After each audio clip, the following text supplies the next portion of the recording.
Okay, hello and welcome to my channel. So, as promised, today we're gonna start the series of solving the MIT OCW problem sets from the classes Quantum Physics 1, 2, and 3. And for some reason, I cannot find the problem set of the Quantum Physics 1 class.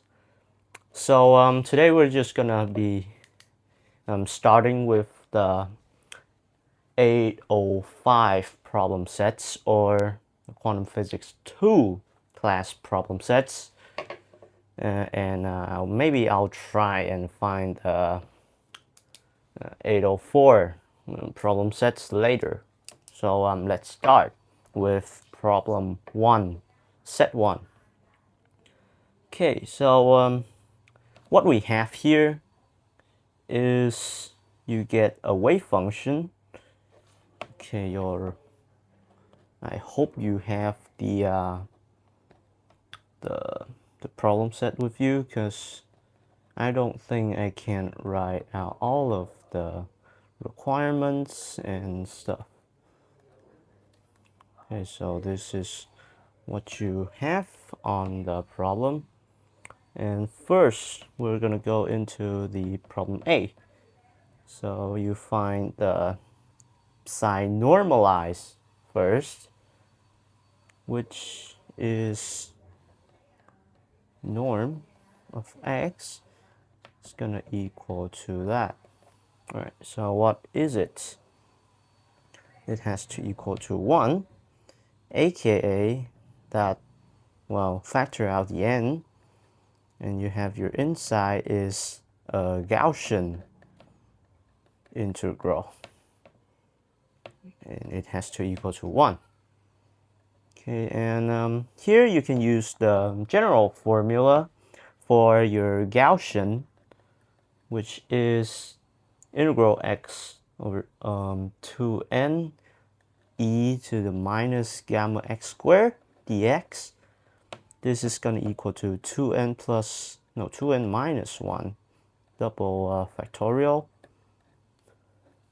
your root pi, and this all divided by 2n gamma n plus 1 half. This is your formula for your general Gaussian. So every time you see like minus something x squared, that is a Gaussian.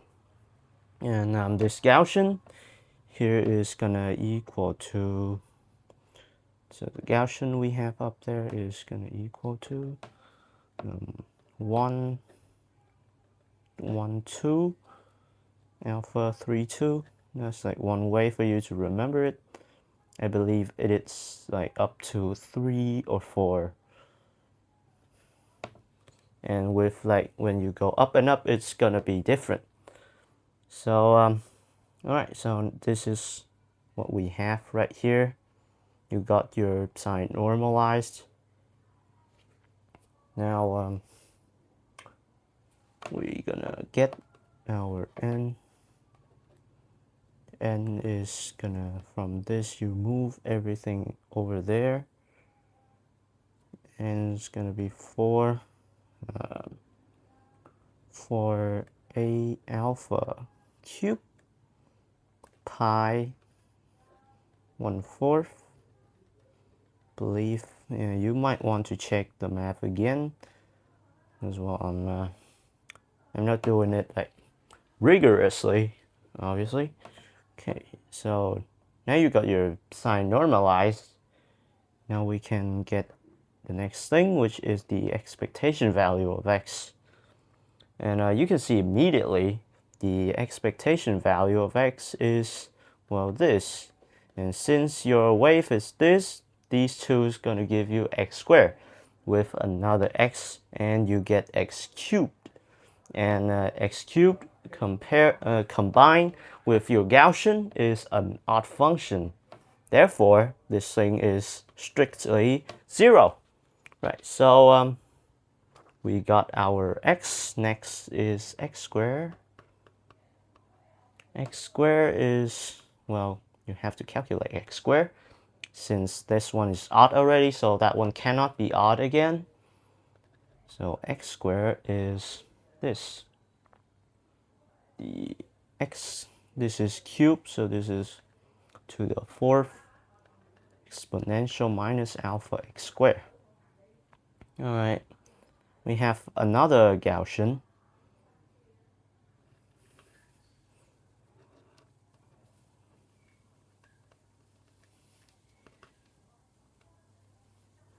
And this Gaussian is going to equal to 3, 4, and 4 over 3.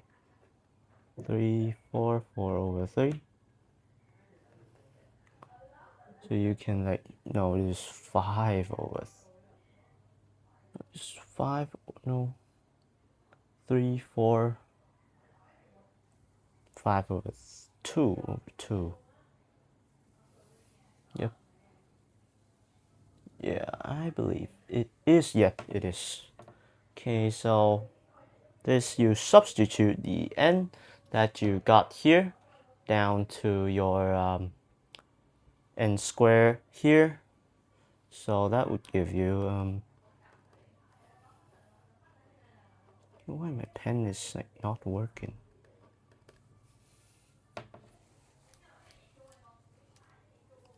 Maybe I should buy like better pens or something. It's like this is like really inconvenient and it's not smooth. So like you don't get the mood to study with like a bad pen. Okay, so do the math. I did it already. It is like 3 over 2 alpha. Okay, so that is your problem A. And to problem B, you do the same for the momentum operator. Okay, so problem B, you're gonna write down your momentum operator again. It is h bar over I ddx. You might want to switch pen.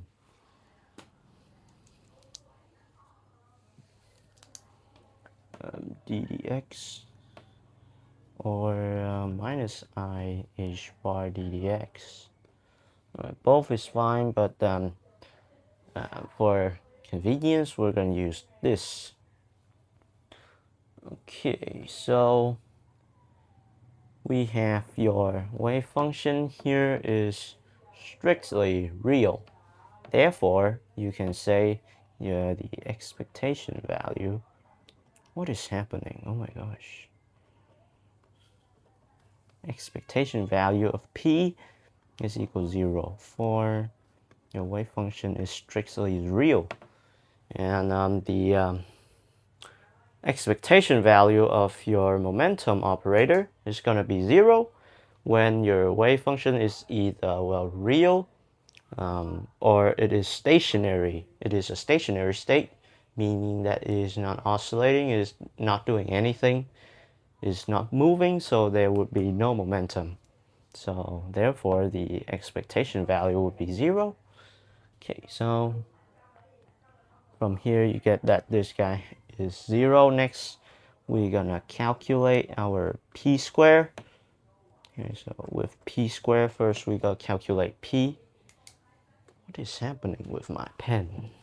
It's like getting really annoying. We calculate p. Yes. Or p square or dx. Okay, p square. What is p square? P square up there it is minus. It is. Wait, what? No, it is minus h bar square d square dx square. That is p square. Now we're calculate the derivative part of it. So start with d psi dx. So you split, do it by part. It would give you 1 minus alpha x squared times the exponential.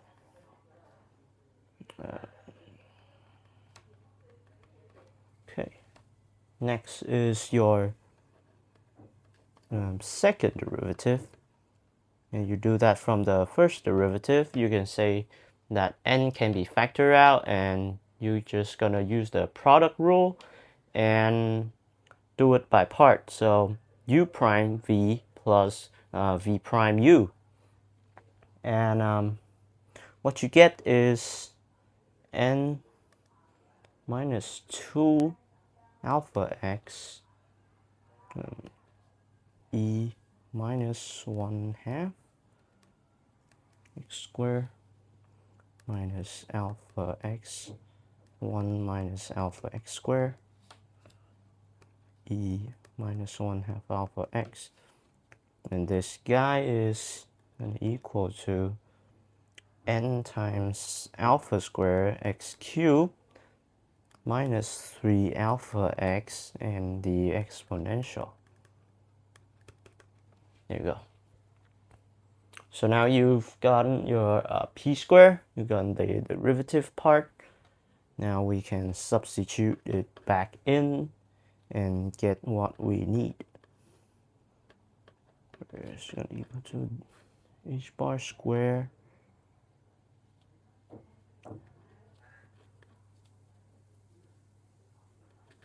d squared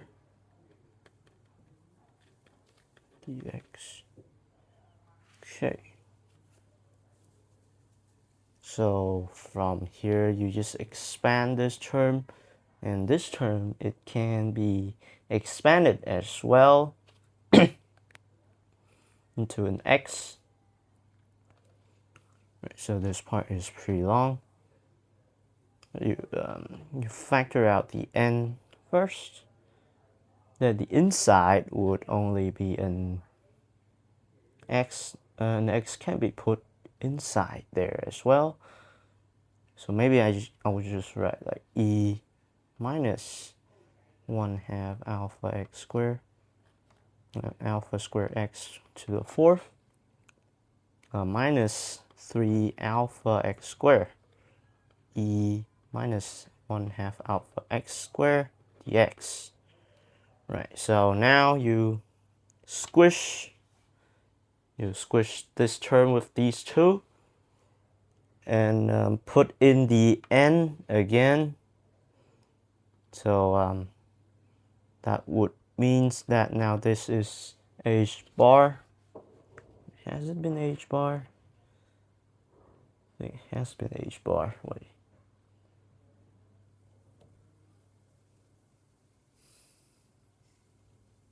What? No, yeah, it is h bar. Because you want, yeah, you switch the sign. Let's see. This is h bar. Now you switch, that term is 3 alpha. Now you put to the front. And the n, you put it inside. You put it in there. The derivative term of the x squared part, square e minus alpha x. That's your first term. Next term, you factor out the alpha square. Now it is minus, and you're going to group the part that has the integral, and remember to put the n inside again as well.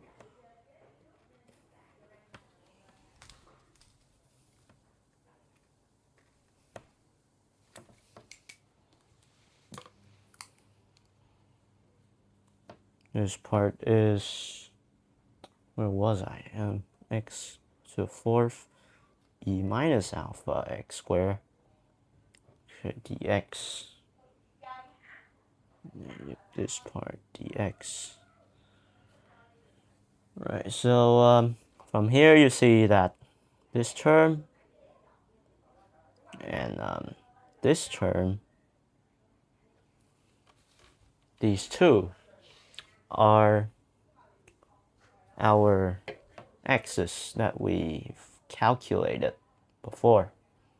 So this guy is equal to 1. This guy is our x squared here. which is equal to 3 over 2 alpha. This is the normalized one. This one is the expectation value of x squared. Okay, so from what you've got here, now we're gonna move up and trying to tidy it up a bit. So we got h bar squared times 3a minus 3 alpha squared. Alpha is gonna cancel out. So 3 alpha over 2. Right, so this is what you have right here. This is going to equal to 3 half. No, 3 to this. 3 over 2 h per square alpha. Okay, so this is what you got in the end for the expectation value of p squared. It is equal to 3 alpha over 2 h bar squared. Alright, so that is our B. We move on to C. So C asks us to find the eigen value. Let me check it asks that is your psi position and momentum eigenstates. So immediately we can see that when x is on psi and p is on psi, these two are not gonna equal to, well, a number times psi again. That is just wrong. Alright, so we can say that these two are not the eigenstates. So this is not the eigenstates of x and p.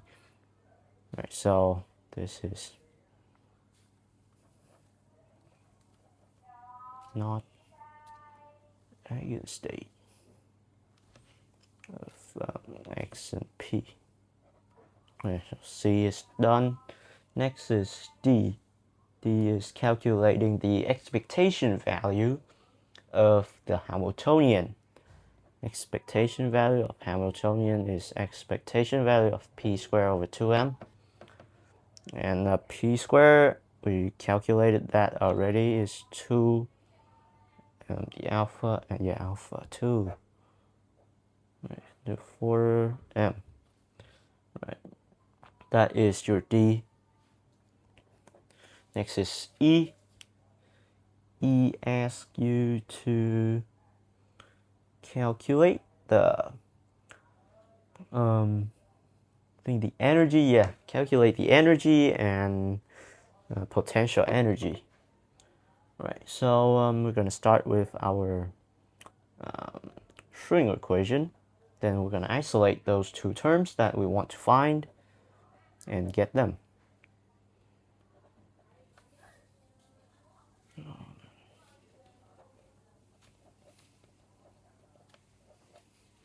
Right, so this is your Schrödinger equation. Substitute what you've gotten in.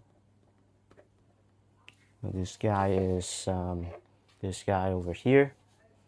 We just sub them in. Alpha squared x cubed minus 3 alpha x, and the exponential term. Okay, plus v of x is nx, the exponential term.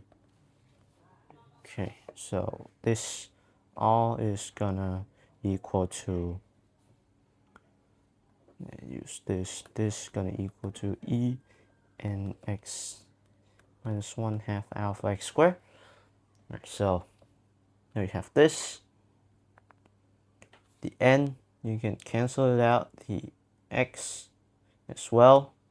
Okay, so you can cancel out the n, and the x, and the exponential as well. So you can isolate the e part and v part. Well, right now, that's good, because most of the time you're gonna have to do two different things. Well, not really. That is like very rare. So yeah, and you eliminate the x, so this inside is x squared minus 3 alpha only, plus v of x equal to e. Okay, so with this, and one thing that they also give you is that your v at 0 is going to be equal to 0.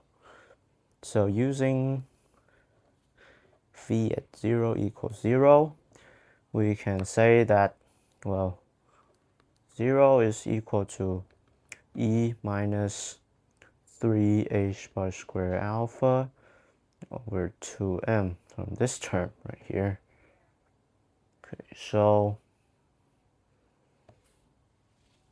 from here you can get your energy, which is equal to what we've just got right there. Alright, next is your v of x. You substitute your e back into here. So to get your v of x is now equal to h bar square a alpha square over 2m x squared. Yep, that would be your final answer for PSET 1. Okay, so that's it for problem 1 PSET 1. Okay, so that's it. Goodbye.